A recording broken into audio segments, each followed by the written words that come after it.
जो पेट का दर्द से पीड़ित है, अलका जी के लिए प्रार्थना करेंगे और संदेश को भी सुनाएंगे। पास्टर जी सीताराम दास जी, आपका स्वागत है। सबको जय मसीह सर। धन्यवाद पिता, आपको कोटि कोटि धन्यवाद देते हैं और आपके पवित्र चरणों के तले आ जाते हैं। प्रभु जी, हमारे मनों को, हमारे हृदय को आप प्रतिपल प्रतिक्षण जांचते हैं, परखते हैं, देखते हैं। जो भी प्रार्थना निवेदन, जो भी समस्या है, वो सब आपके हृदय में है, क्योंकि हम सब का चेहरा आपके तलहथियों में खुदा हुआ है। प्रभु जी, अलका बहन है जिन्हें पेट में दर्द है, कारण कुछ भी हो, निदान तो आप ही के पास है, क्योंकि आप डॉक्टरों का डॉक्टर, वैद्यों का वैद्य है। इन्हें छुइए और चंगा कीजिए। इनके पेट के दर्द जाती रहे। पेट के दर्द आपके द्वारा छुए जाने के द्वारा चंगाई में बदल जाए। पेट के दर्द से चंगाई के लिए और निदान के लिए प्रार्थना यीशु मसीह के नाम से मांगते हैं, आमीन आमीन।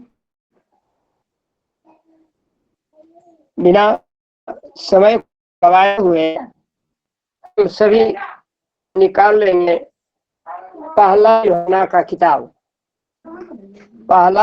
का किताब निकालेंगे, 4 अध्याय। 1 जॉन चैप्टर 4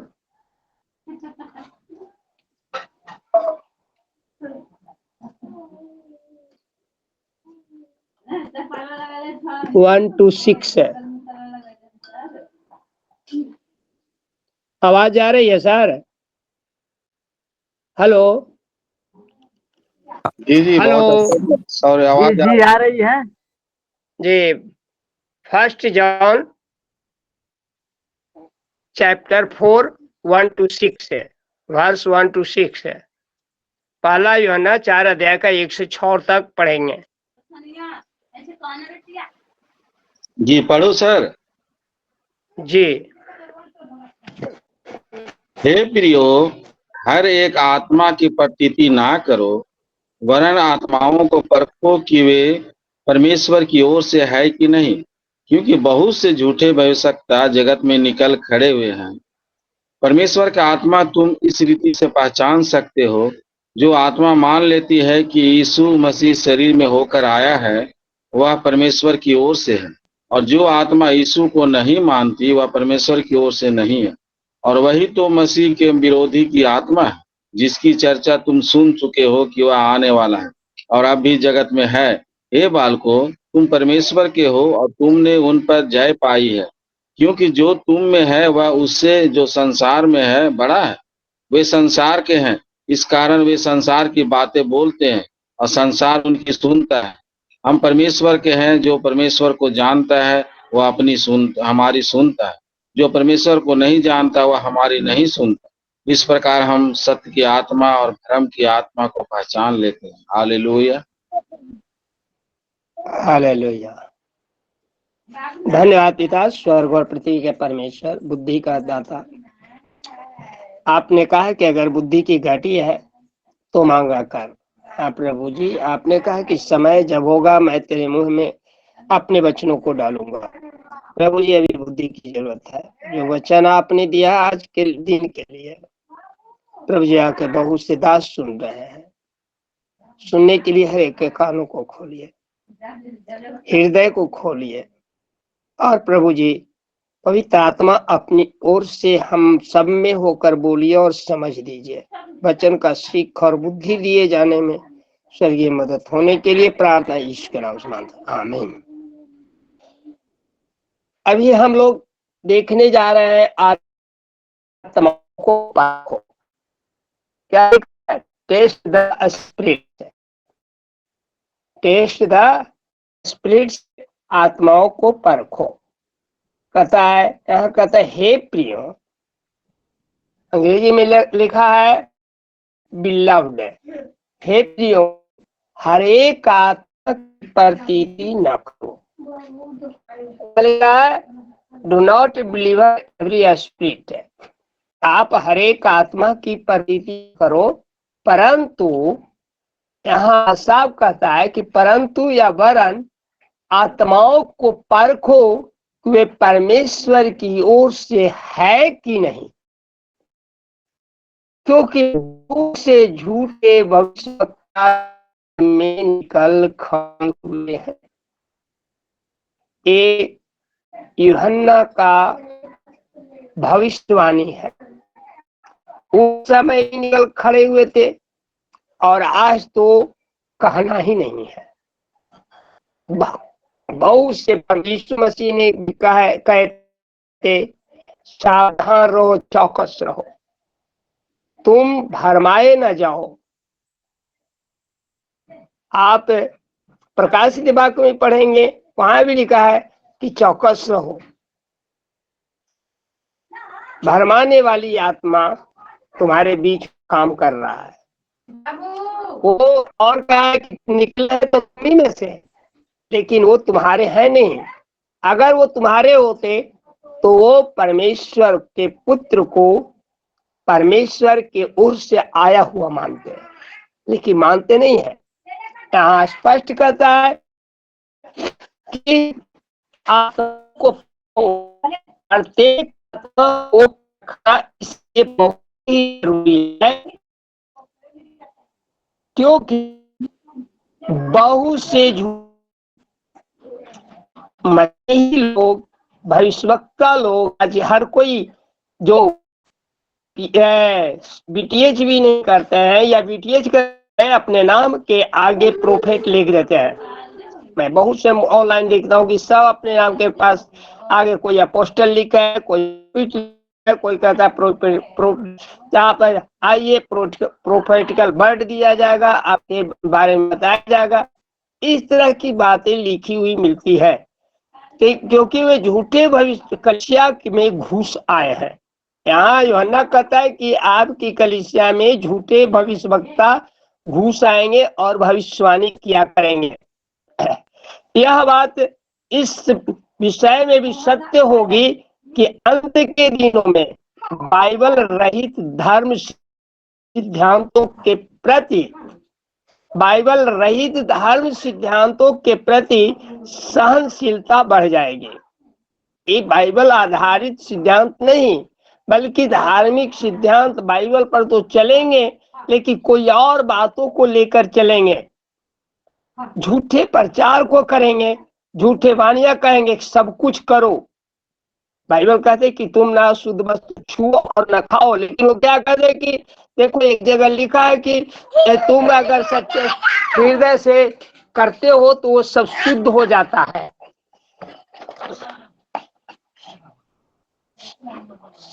सब शुद्ध हो जाएगा। यहाँ स्पष्ट रूप से क्या लोग कर रहे हैं? भ्रम फैला रहे हैं। ये भ्रम फैलाया जा रहा है। इन भ्रमों से हमें बचने की जरूरत है।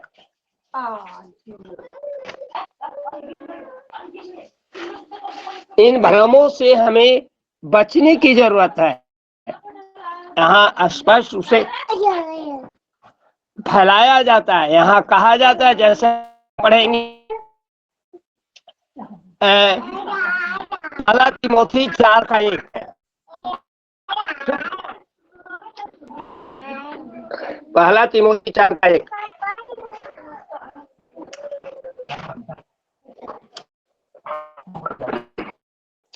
पहला तीमुथी 4:1 सर जी 4:1। अच्छा सर। परंतु आत्मा स्पष्टता से कहता है कि आने वाले समयों में कितने लोग भरमाने वाली आत्माओं और दुष्ट आत्माओं की शिक्षाओं पर मन लगाकर विश्वास से बहक जाएंगे। हालेलुया।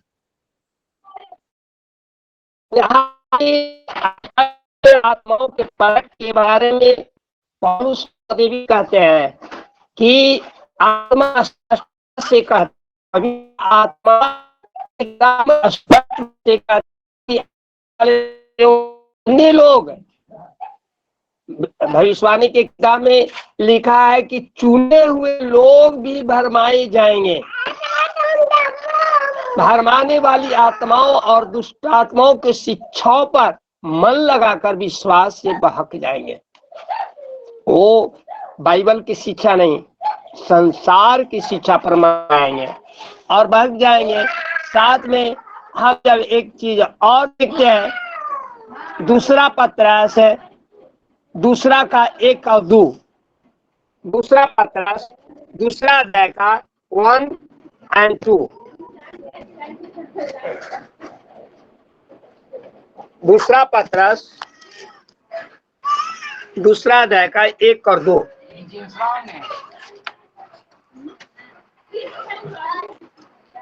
जी, लिखा है,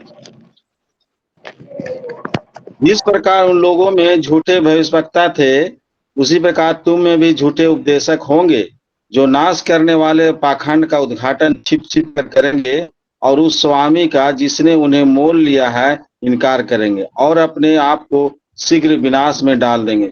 बहुत से उनके समान लुचपन करेंगे, जिनके कारण सत्य के मार्ग की निंदा की जाएगी। हालेलुया। तो क्या लुचपन करेंगे? क्या स्पष्ट करता है कि अंत के समय में ऐसा होगा। वो विश्वास से भटकेंगे, ये हो जाएगा, वो हो जाएगा। ये पहला पत्रस की किताब में भी स्पष्टता से हमें बताया जा रहा है।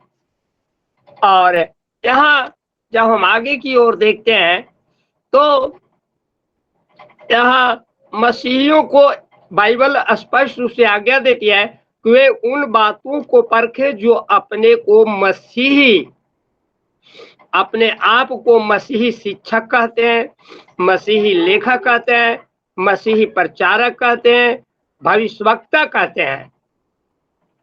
और ऐसे व्यक्ति को भी परखें, जांचे परखें, जो यह कहता हो कि उसका काम या संदेश पवित्र आत्मा की ओर से है। वो क्या कहते हैं स्पष्ट कि मैं अपनी ओर से न कर रहा हूं, ये पवित्र आत्मा की ओर से बोला जा रहा है। वो इस तरह की बातों को पर उन्हें भी परखना है, उन्हें भी पर ऐसे ही प्रतीति नहीं करना चाहिए, ऐसे ही विश्वास करना जरूरी नहीं है। यहाँ और भी स्पष्टता से कहता है कि विश्वासी कभी भी यह अनुमान न लगा ले कि एक सेवकाई या आत्मिक अनुभव इसलिए परमेश्वर की ओर से है क्योंकि कोई ऐसा दावा करता है, क्योंकि कोई ऐसा दावा करता है कि परमेश्वर हमें दर्शन में आया है। उसे कहा मैंने दर्शन में देखा है, मुझसे परमेश्वर ने बातचीत किया है, ये किया है, वो किया है। इसके अलावा कोई भी शिक्षा या धर्म सिद्धांत केवल सफलता, चमत्कार या बाहरी अभिषेक के आधार पर सत्य नहीं माना जा सकता।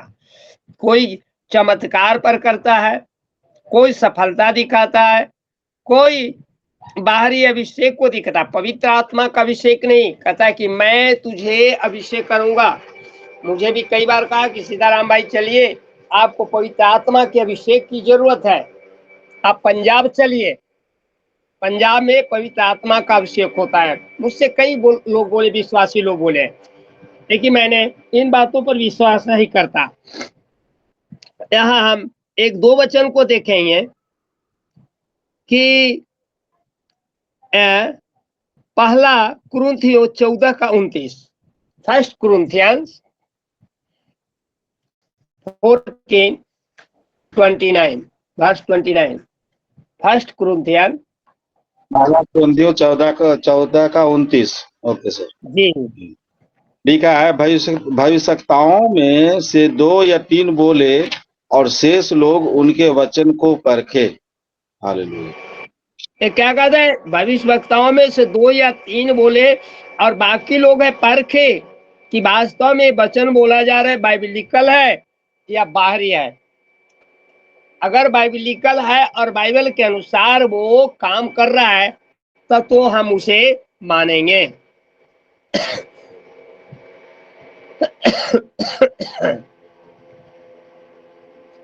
और हम देखते हैं दूसरा थिस्सलुनीकियों 2 का 8, 9, 10, दूसरा थिस्सलुनीकियों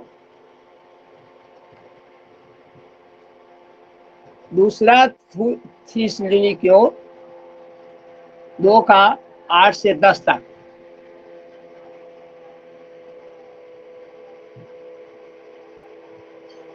जी लिखा है। जब वह अधर्मी प्रकट होगा जिसे प्रभु यीशु अपने मुंह को की फूंक से मार डाले और अपने आगमन तेज से भस्म करेगा। उस अधर्मी का आना शैतान के कार्य के अनुसार सब प्रकार की झूठी सामर्थ और चिन्ह और अद्भुत काम के साथ। कितना सर, कितना तक? 10 तक। जी। और ना उस अधर्मी का आना शैतान के कार्य के अनुसार सब प्रकार की झूठी सामर्थ और चिन्ह और अद्भुत काम के साथ और नाश होने वालों के लिए अधर्म के सब प्रकार के धोखे के साथ होगा, क्योंकि उन्होंने सत्य से प्रेम नहीं किया जिससे उनका उद्धार होता। हालेलुया। यहाँ भी पौलुस से यहाँ इन बातों को स्पष्टीकरण करता है कि स्पष्ट रूप से कहता है कि केवल सफलता, चमत्कार और बाहरी अभिषेक के आधार पर सत्य को नहीं माना जा सकता है। जो दिखा रहा है वो सत्य है या नहीं, हम उसे वचन के अनुसार परखेंगे। यहाँ पौलुस भी कहता है कि तब वह अधर्मी प्रकट होगा। अधर्मी कौन है? शैतान। जब कलीसिया उठा ली जाएगी या कलीसिया उठाए जाने के पहले भी बहुत से झूठे लोग आएंगे और परखेंगे, और वो क्या कहेगा? जब वह प्रकट होगा जिसे प्रभु यीशु अपने मुंह की फूंक से मार डालेगा। वो प्रकाशित वाक्य में इन बातों का वर्णन किया गया है। वो अजगर आएगा और लोगों को भरमाएगा और यीशु एक अंतिम युद्ध होगी और कलीसिया उठाने के बाद ये सारी बातें बताता है और अपने आगमन तेज से भस्म, और आगमन जो आगे आगे भस्म करता जाएगा। इन बातों को भी वर्णन बाइबल बताती है। उस अधर्मी का आना शैतान के कार्य के अनुसार सब प्रकार की झूठी सामर्थ्य दिखाना होगा। वो अधर्मी का आने का चिन्ह क्या है? कि झूठे झूठे इस सामर्थ्य का काम, शैतान का काम दिखाया जाएगा और चिन्ह चमत्कार होगा और अद्भुत काम होगा। जैसे मूसा के समय में भी राजा ने जो मूसा करता था मिस्र में, वो क्या राजा भी क्या बुलाया? तांत्रिकों को बुलाया, जादू टोनो करने के बारे बुलाया, और जो मूसा परमेश्वर के सामर्थ्य को दिखाता, ये झूठे लोग भी उन सामर्थ्य को दिखाता था। ये हमारा चिन्ह है, परखने का चिन्ह है कि मूसा के समय में भी हुआ था, जो आज हो रहा है, कोई नई बात नहीं है। और यहाँ कहता है कि और नाश होने वाले के लिए अधर्म के सब प्रकार के धोखे का साथ होगा। सब प्रकार का धोखा होगा। वो तो बाहर से दिखाई देगा, देखिए अंदर से धोखा होगा, क्योंकि उन्होंने सत्य से प्रेम नहीं किया जिससे उसका उद्धार होगा। सत्य से प्रेम लोग नहीं कर रहे हैं, उद्धार का नहीं, चमत्कार का। जहाँ चमत्कार है वहां नमस्कार है। लोग कहते हैं कि जहाँ चमत्कार है वहां नमस्कार है। लोग आज कलीसिया को तोड़ रहा है, अच्छे अच्छे कलीसिया तोड़े जा रहे हैं, विश्वासियों को तोड़ा जा रहा है। चलो फलाने जगह ये होता है, लंगर लग रहा है, लोग लंगर खाने के लिए भीड़ लगा हुआ है, काफी भीड़े जा रही है। कुछ लोग कहता है कि सब कुछ करो, प्रभु बाइबल में ये लिखा है, और इस तरह खिस्सा कहानियां बना बना करके लोगों को भरमा रहे हैं। बहुत भीड़े जा रही है। वो भीड़ है, वहां भेड़ नहीं दिखाई देता। भीड़ जरूर है, भेड़ नहीं है। यीशु मसीह ने कहा मेरे भेड़ों को चरा। भीड़ को चराने की आज्ञा नहीं मिला है, क्योंकि यीशु मसीह ने भीड़ को चरा चुका है। अब जरूरत है भेड़ चराने के लिए। यीशु मसीह ने पत्थर से कहा था कि मेरे भेड़ों को चरा, मेरे भेड़ों को देखभाल कर, मेरे भेड़ों की रखवाली कर। ये नहीं कहा था कि भीड़ को जमा कर। ऐसा रहता था, कहते कि भीड़ को ही जमा कर। भेड़ की बात कहा है। और ऐसे हम परख सकते हैं वचन से। और हम दूसरी बात को परखने की ओर जब हम देखते हैं तो शिक्षा की आत्मा को, कहता है शिक्षा की आत्मा को परखने की जरूरत है। जो शिक्षा दिया जाता है उसे भी हमें परखने की जरूरत है। ऐसे ही हम विश्वास न कर ले, हमें हर एक चीजों को परखने की जरूरत है। जैसे चाहे वैसे ही हम नहीं चले, बल्कि हमें हर एक बातों को जांचना है। और यहाँ स्पष्ट रूप से कहता है कि क्या शिक्षा की आत्मा वैसे ही है जैसे नियम की प्रेरितता की शिक्षा थी, जैसे प्रेरितों ने शिक्षा दिया करता था। क्या आज ये नए नियम के अनुसार शिक्षा दी जा रही है, या जिन बातों पर उनका विशेष बल था वैसा आज के शिक्षक लोग, आज के प्रेरित लोग, आज के अगुआ लोग बल दे रहे हैं? ऐसी शिक्षा से सावधान रहे जिसके लिए कोई यह कहे कि उसे पवित्र आत्मा या स्वर्गदूतों की ओर से मिले है, परंतु जिसका बाइबल के ठोस सिद्धांतों के द्वारा समर्थन नहीं किया जा सकता।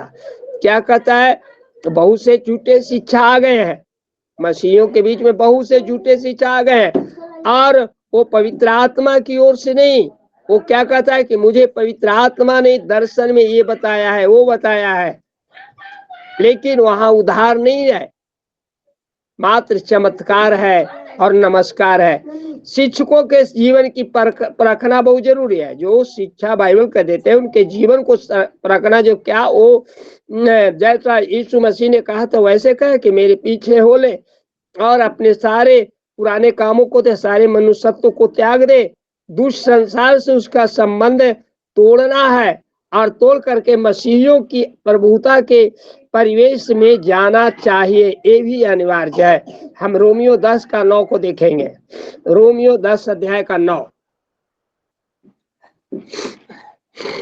रोमियो 10 का 9।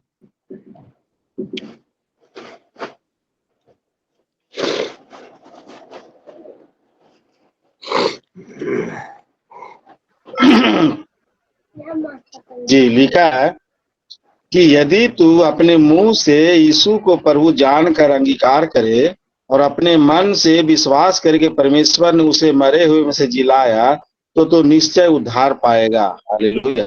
उद्धार पाने के क्या है? विश्वास करना। मुर्दों में से जिलाया गया, तो हमारे लिए मारा गया, गाड़ा गया और मुर्दों से जी उठा। ये विश्वास करते हैं तो उद्धार है। अगर नहीं करते हैं तो चाहे कितना बड़ा चमत्कार हो जाए, उद्धार नहीं है। चंगाई मिल जाए, उद्धार नहीं है। चंगाई में उद्धार नहीं है, बल्कि उद्धार में चंगाई है। यहाँ बाइबल स्पष्ट रूप से बताती है। साथ में हम जब दू को देखते हैं, आत्माओं को परखो, इसके विषय में हम लोगों ने ये टिप्पणी को देखे। साथ में हम देखते हैं दूसरा से कि दू में कहता है कि परमेश्वर का आत्मा तुम इस रीति से पहचान सकते हो कि जो आत्मा मान लेती है कि यीशु मसीह शरीर में होकर आया है, वह परमेश्वर की ओर। जो कोई मान लेता है कि यीशु मसीह 100% मनुष्य है और 100% परमेश्वर है, और ये मानकर चलते और उस शरीर में हमारे पापों को लेने के लिए आया और अपने लहू से हमें पापी होने से बचाया है और हमारे पापों से उद्धार किया है, क्रूस पर हमारा पापों का मूल्य चुकाया है, तब वह परमेश्वर की ओर से माना जाएगा। अगर इन बातों को कहता तो मुंह से है, लेकिन हृदय में उसको सस्पेंशन है, संदेह है कि ये सत्य है कि पता नहीं, क्योंकि मैंने आज से 2000 वर्ष पहले नहीं देखा था कि यीशु आया कि नहीं आया। ये एक हिस्सा कहानी हो सकती है। बहुत लोग ऐसा कहते हैं, हिस्सा कहानी हो सकती है, और वो इसे पौलुस के अनुसार इसे कमाई का धंधा बना लिया है। बहुतों लोग कमाई का धंधा बना लिया है वचन को उठा करके, चलो कुछ तो आ रहा न है। और इस तरह से हमें इन आत्माओं को परखना है। जैसे स्पष्ट रूप से कहता है कि धर्म विज्ञान संबंधी उदारवाद और धार्मिक पंथ स्वयं को मसीह विरोधी के रूप में प्रकट कर देते हैं। जैसे तीसरा में कैसे स्पष्ट है, और जो आत्मा यीशु को नहीं मानता वह परमेश्वर की ओर से नहीं है। जो यीशु को, उसके मृत्यु को, जी उठने को और पवित्र आत्मा के भेजे जाने को और पवित्र आत्मा के कामों को नहीं मानता, वो परमेश्वर की ओर से नहीं है। और वही तो मसीह के विरोधी की आत्मा है, वही एंटी क्राइस्ट है, वो कहीं और नहीं है, वो हमारे बीच में है। मसीह में होकर के मसीह को आत्मा को नहीं मानता है, मसीह के नाम से खा रहा है, मसीह के नाम से चल रहा है, मसीह में जी रहा है, लेकिन फिर भी नहीं मानता। वही असली मसीह। जैसे यीशु मसीह को पकड़वाने वाला कोई यहूदी नहीं था, यीशु मसीह को पकड़ाने वाला कोई फरीसी सदूकी नहीं था, बल्कि उन्हीं में से एक था जो यीशु मसीह को पकड़वाया। उन्हीं के चेला में से एक था यहूदा इस्करियोती, उन्हीं में से निकला था, उन्हीं में से निकला था, चेलों में से निकला था। और वे चेले पकड़वाए थे, कोई बाहर से नहीं आया था कि यीशु मसीह को पकड़वाए।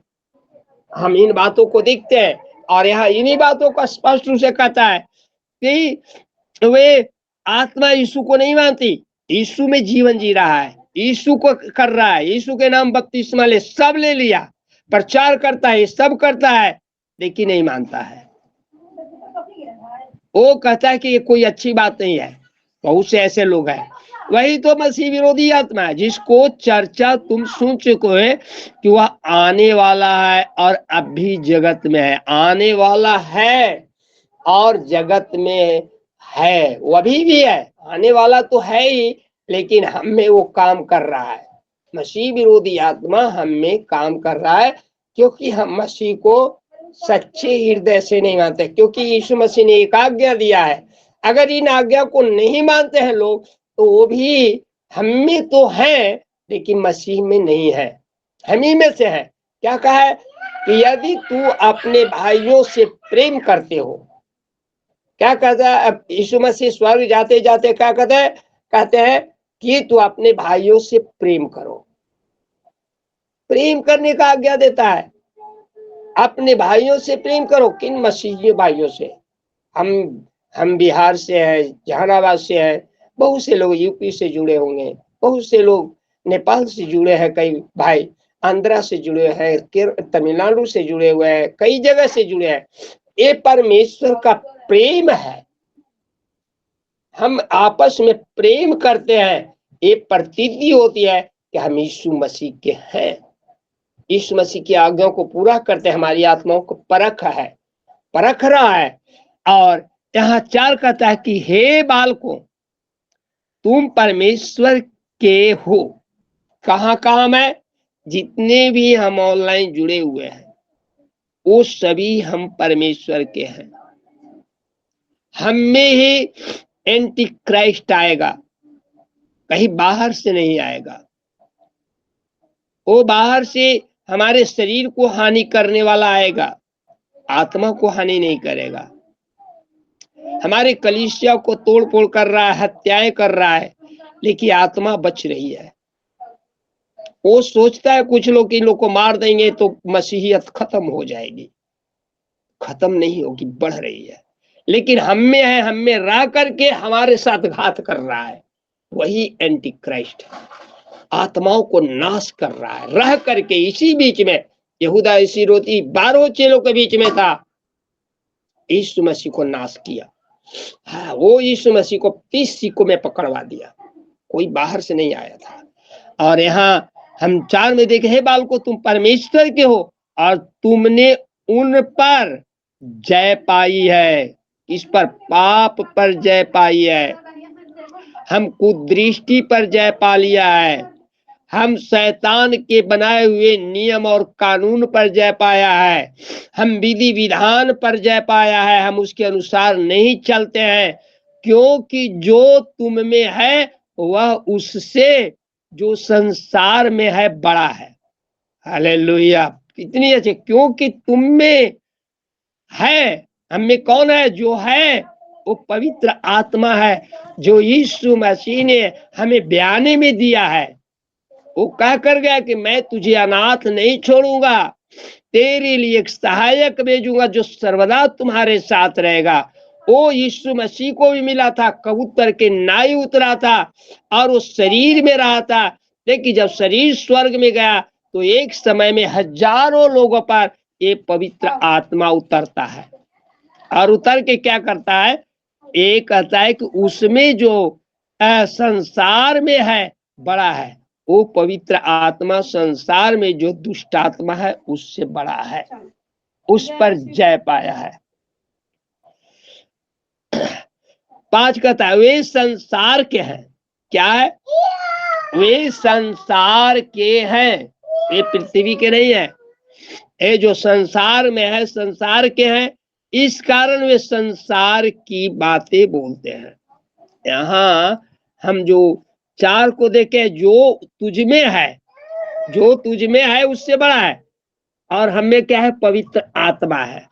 इस बात पर बल देता है कि पवित्र आत्मा विश्वासियों में रहा करता है। किस में रहता है, जो विश्वास करता है उसी में रहता है, सभी में न रहता है। हम देखेंगे 1 कुरिन्थियों 6 का 19, 1 कुरिन्थियों 6 का 19।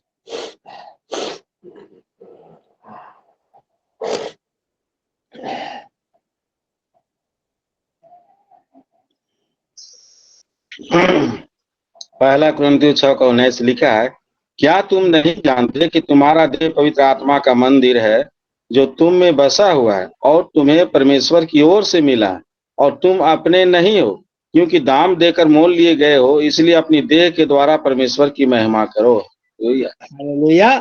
ये स्पष्ट है कि अपने देह जो हमें मिला है वो परमेश्वर की महिमा के लिए मिला है।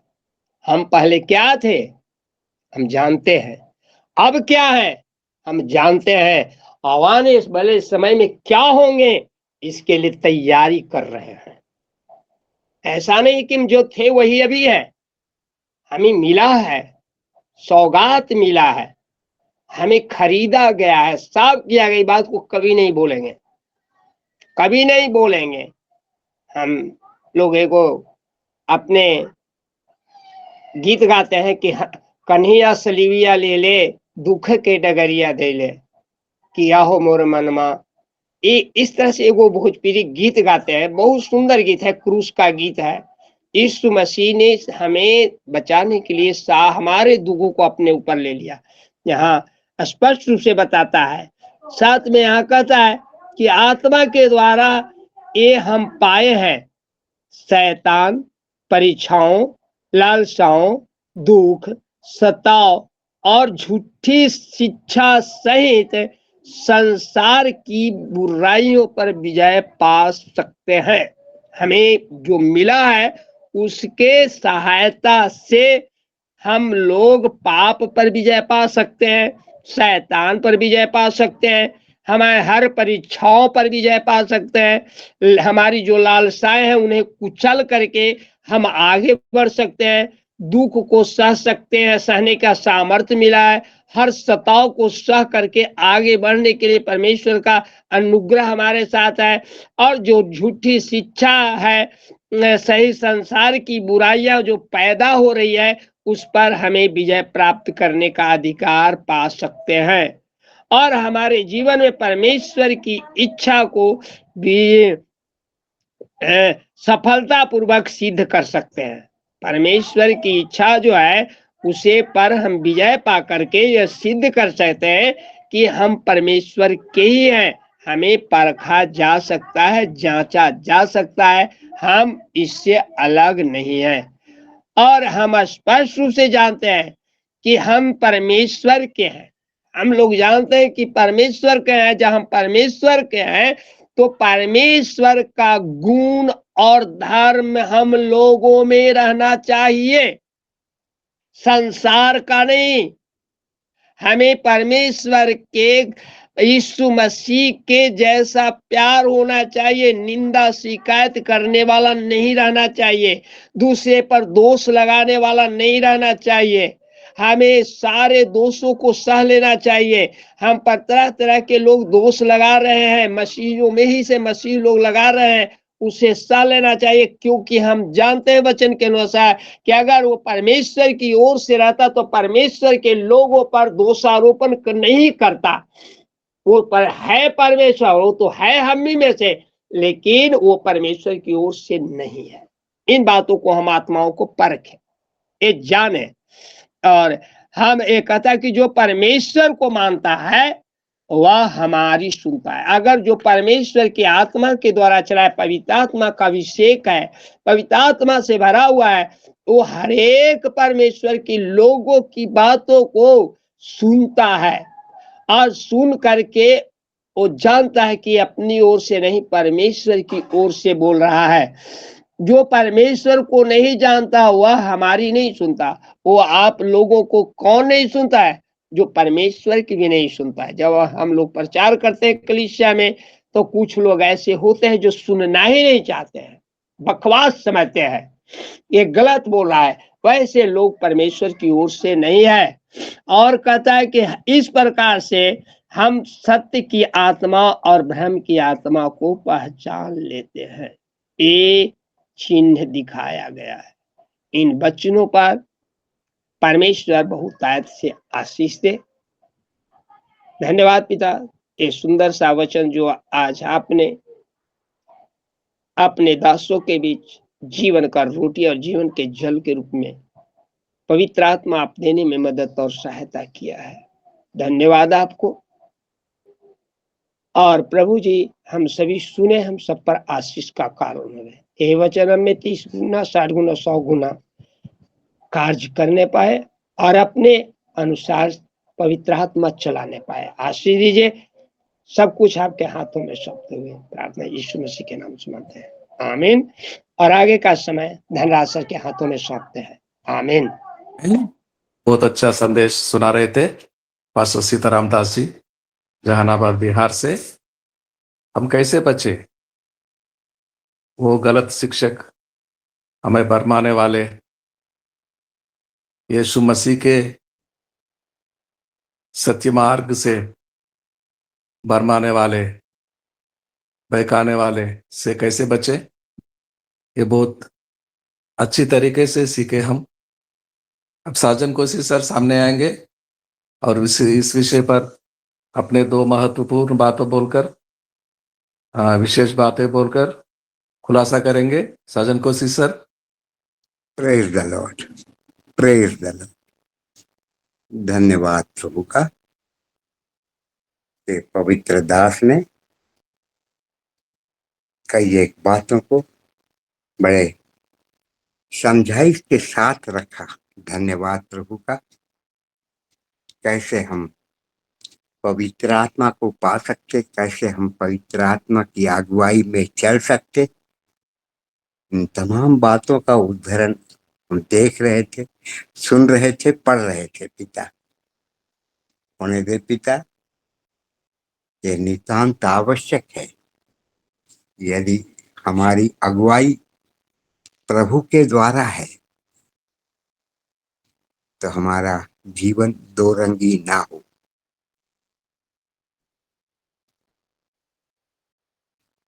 आत्मिक बातों का उद्धरण तभी हो सकता है जब हम सांसारिकता से बाहर आ पाए।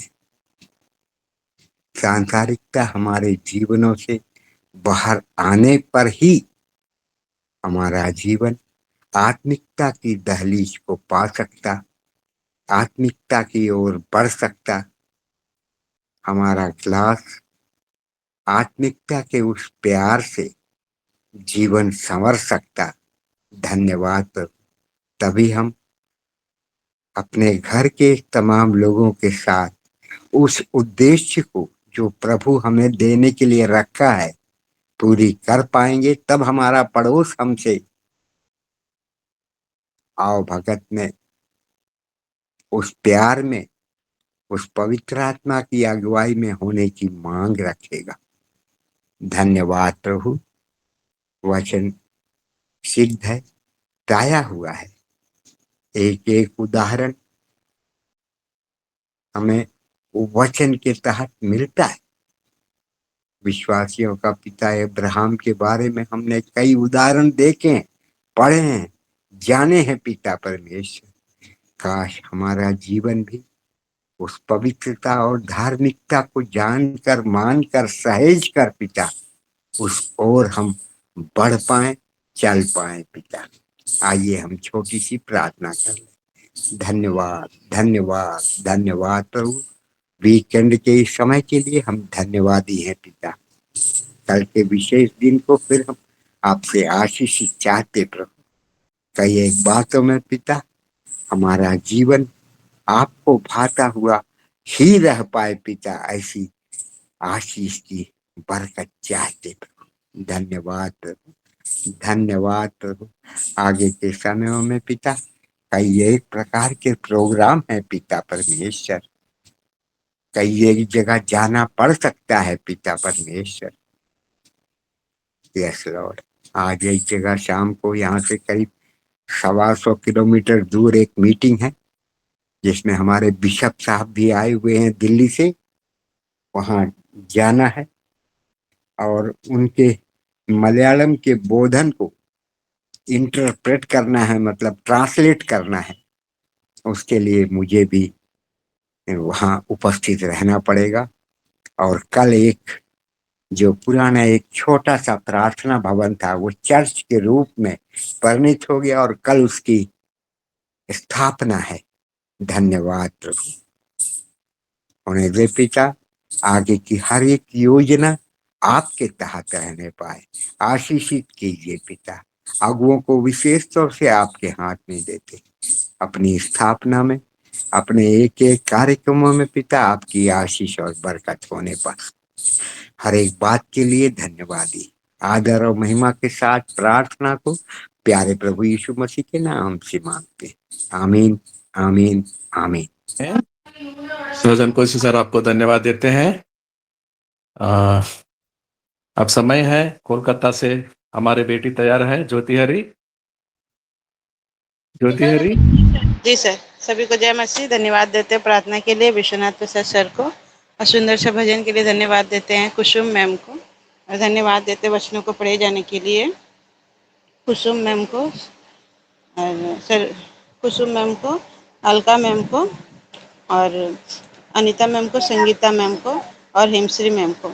और धन्यवाद देते हैं आशीष वचन को पढ़े जाने के लिए जयवीर सर को, और सुंदर से प्रचार के लिए धन्यवाद देते हैं सीताराम दास जी सर को, और आखिरी प्रार्थना के लिए धन्यवाद देते साजन कोशी सर को और धनराज सर, उनकी पूरी टीम को धन्यवाद। धन्यवाद आपको भी ज्योति हरी। लगता है आपके फोन ठीक हो गया। जी सर। हाँ, प्रभु को महिमा मिले। हम लगातार प्रार्थना करते आए हैं और करते रहेंगे। आपकी मम्मी पापा, बड़ी बहन जीजाजी, 2 छोटे बच्चों के लिए, शशि हरी के लिए, छोटे भाई के लिए, और जितने बीमार व्यक्ति हैं आपके कलेसिया में, आपके कोलकाता शहर में, उन सब के लिए लगातार प्रार्थना करते आए हैं। जय मसीह की। अब समय है ये सभा यहीं समाप्त करने से पहले मैं चाहता हूं पास्टर सीताराम दास जी एक बार फिर सामने आने के कष्ट करें और आशीषों को सुनाएं। और पिता परमेश्वर का प्रेम, प्रभु यीशु मसीह का अनुग्रह और पवित्र आत्मा की कभी न टूटने वाली संगति और सहभागिता और सुरक्षा का हाथ संसार के तमाम भक्तजनों के साथ, चुने हुए लोगों के साथ है, लुकिंग अनटू जीसस परिवार के साथ है, हम सबके साथ, धनराज सर के साथ, इनके परिवार के साथ, सेवकाई के साथ है, सदा सर्वदा दूसरे आगमन तक बना रहे। आमीन आमीन आमीन आमीन आमीन आमीन। आमीन आमीन। जय मसीह के साथ। कहा आज सुंदर संदेश पास्टर सीताराम दास जी आपको धन्यवाद देते हैं। God bless you. भैया आप सुनते का है नहीं, आपका बहुत कम रहता है भैया सीताराम भैया, आप लोगों को भी बहुत कीजिए। हाँ बहुत बिजी रहता है। दासन भैया उसका बहुत पैसा